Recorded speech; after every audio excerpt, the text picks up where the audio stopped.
Hey guys, this is Bobby Powers YGO here, and I'm going to be showing you guys, in my opinion, what the best way to run first turn Mermails is. I'm just going to show you guys my build.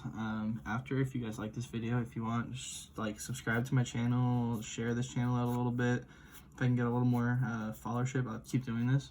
But I'll put out a couple combo videos for the first turn deck. Some cool combos that I've come up with that really haven't been shown yet.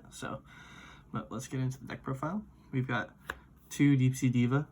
These are just like your starters. Obviously, you need all of these cards. These cards are very, very important. Basically, if you have Called by the Grave, you resolve this, and you're very, very far ahead of your opponent. She's ridiculously good, and they're super. So she's pretty. But yeah, obviously. And then 3 Dragoons. You need 3 at all points in time. And while he's at 3, you run 3. 2 infantry and 1 marksman. I didn't want to run 2 marksmen. I didn't want to run 3 infantry. I felt like they just kind of clogged too much. I tried making this as consistent as possible. I possibly can make it. So we're trying our best out here for Mermails. Never gonna give up. And then that's the Atlantean - Diva engine. We got 3 Megalo. Obviously, like I wouldn't want to run 2, so I feel like he's just like one of the better water cards you can draw, I guess. Like him working with the Biscundi too is just really good. I almost want to bump a Biscund to 2. I'll explain why. 3 Abysteus. Also very necessary to run 3 of this card. He is a starter card as well. On top of that, you just draw Dragoons and him, and you can hand loop. You can do really whatever you want. And then 1 Gund. That's my whole Mermail engine. I really didn't want to run any more than that because I felt like they get really cloggy more than anything because they do like the least amount, if anything, for the water cards.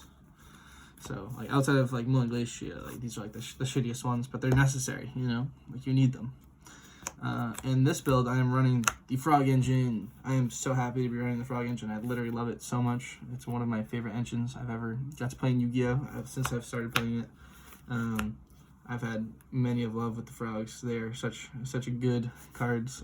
They're like very good starter cards. They get you right to Bisglacia because they're aqua. You can summon Bisglacia with them. They also help with your Appaloosa. Like they help with everything. Make everything easy.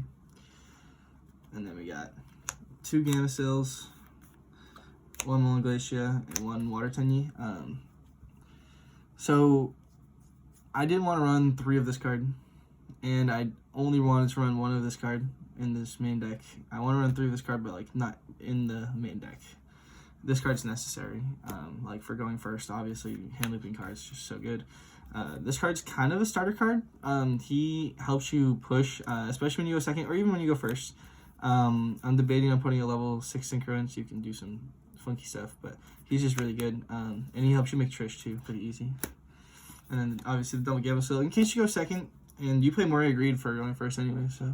And then the end of the monster lineup, we run 3 Ash. Right now, I still think she's the best hand trap. Being able to selectively choose what your opponent doesn't get is really good, in my opinion. And that is it for the monster lineup. A whole lot of monsters. I love Mermails for that reason. Alright, so for the spells. 3 Called by the Grave. This was super necessary in my opinion at all times. If you can stop their hand trap, you can usually do your combo. So 2 Moray of Greed for consistency reason. This is actually the only draw card I run outside of Avarice, and like this card's just really, really good. It fixes your crappy hands, and even like you can like use Neptibus to add 2 cards, and you can just do this. Like if you like, or if it's later in the turn, you can do this. Get rid of your water cards, make your Ash Blossom, like you possibly get your Ash Blossom in your hand. Only 2 instant fusion in this build. I thought 3 was really cloggy. I want to see it, but I don't want to see it at 3. There's not enough, like, you can't discard this with Swap Frog, you know what I mean? Like, you can't do, like, I don't play Twin Twister in the main build, so it's a little different. 1 for 1. Obviously, another starter card. Pot of Avarice and Monster Reborn are win more cards, but they're very, very, very good. There's no reason not to run these cards, especially in Mermail. And then the one last card that they haven't made in Super yet, so I could have a whole Super lineup of spell cards. Abyssgale de Mizuchi. This card automatically negates your opponent's first activation of a spell card, their effect after it resolves. So that is 40 in the main deck. thankfully I got to make it a little pretty, and I made all my spells super, and then all my water cards are like high rarity, max, first, original. Love it. All right, now we're gonna go into the extra deck. I'm gonna show you guys my extra and side too as well. So for the extra deck, you only need one of this card if you're not playing Extravagance. If you played Extravagance, you could run more than one, but you really don't need more than one. This card is used in your Swap Frog combo. If you draw Swap Frog, another water, and a starter like Diva, Optimist, etc., then you're really clear. You can go like double Toad, like triple negates, and loop 3 cards. It's insane.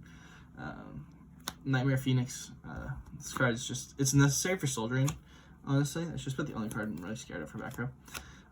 Generic Link 2. I guess you could run Beacop, but he's just a little higher in attack. Cross Sheep for the instant fusion combo. This card's nuts. And then 2 Link 4s. Obviously this card's insane. Like, this card can continue raising price. I wouldn't even care. And this card's also very good just for going second reasons, and just kill them if you can't kill them turn 1. Like, if you go second and you don't have the external push, you have the frogs. This card's really dumb easy to make. So that's it for the Link monsters in the extra deck. Since we run the frogs, we decided to run 2 awesome. And the instant fusion combo requires Bahamut Shark to be really good. So, but yeah, we're gonna run the whole situation this time, I guess. Like, I think it's worth it, in my opinion, to run 2. I almost didn't want to, but like to have 2 Toad, kind of scary, in my opinion.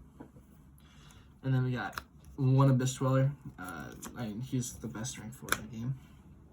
And then 1 Abyss Gaios. I almost felt like this card wasn't necessary. I almost wanted to put in the Mermail that boosts the levels and then run Calamities, but I chose not to. I chose to just run Abyss Gaios instead, because he's just, the whole 5 or higher can attack is really good too. Like, against Dinos, this card can stay face up. You can put the Quick Spell on it, maybe Abyss Strike points to it or something, make him higher than 3,500. Helps you win that matchup really easily. That's it for XYZ Synchro 1 Saffron Lord Omega. I mean, this card's just really good in general. Level 8 Synchro, hand loop 1 card. And then I chose not to run Trish in this version. I'm still running this card. I still think this card is really good. And it's just like kind of better going second. I think I might put Trish in over it. I'm not 100% sure yet. Just the 2 Synchros. I feel like it's really all you need. And then 1 Rare Fish. That's really all you need for your instant fusion targets. You don't really need a go second target for instant fusion. I feel like that's never really a problem. It has yet to be a problem for me. So 40 in the main, 15 in the extra, obviously. And then we're gonna hop into the side. We got 3 Nibiru. I mean, this card's just in general really good. There's no reason not to run this card as long as you do it right. This card's insane. The 1-0s in the side deck. This card, I wanted to run Red Reboot over it, but I felt like I was more scared of like standalone monsters that just like stop, like Inspector Border, for example. Like, I'm more scared of Inspector Border than I am of their 4 trap cards. So I can just special summon this. It doesn't get judgmented right away. You can just attack over their border usually. Helps you out fat. It's fantastic. I mean, this also for Inspector Border and just stupid monster cards you need to get over. Inspector Border is stupid monster cards you need to get over. Inspector Border is really just a big problem for this deck, honestly. 6 so far. And then we got 3 Twin Twister. Lightning Storm is good, but Lightning Storm does not hit Mystic Mine, and everybody's starting to put Mystic Mine in their deck. Like, literally everybody is putting Mystic Mine in their deck. So Twin Twister, since you can target them, I guess in my opinion it's better. You'd be able to hit that Mystic Mine, especially after they use that quick play spell. After you special summon a card, they get to activate Mystic Mine straight from their deck. Snipe that right out of here. Get out of here. No Mystic Mine for you. And then more Inspector Border hate. The Traded Beast hate. All these fun cards. I mean, this card just stops you. Stop. No. And then the best trap card ever made in the game. Evenly Match. I would not want to run any other trap card in my Mermail deck ever. I think this card is just one of the best ones. Maybe I could run the Spiritual Water Art, but I don't know. This is definitely the best one, in my opinion. But thank you guys. I appreciate you guys hanging out and watching my deck profile video. If you guys want to, you can feel free to subscribe, hang out, follow, whatever it is. You know what I mean? Just feel free to hang out on my channel. I appreciate you guys checking out the video. I hope you guys like Mermails. I'm an experienced Mermail player. I have a couple talks with Mermails. I have played a lot of Mermail. I'm going to continue playing Mermail for a while. So I hope you guys like to see me around here. But thank you guys. I appreciate it. And I hope you guys have a great day.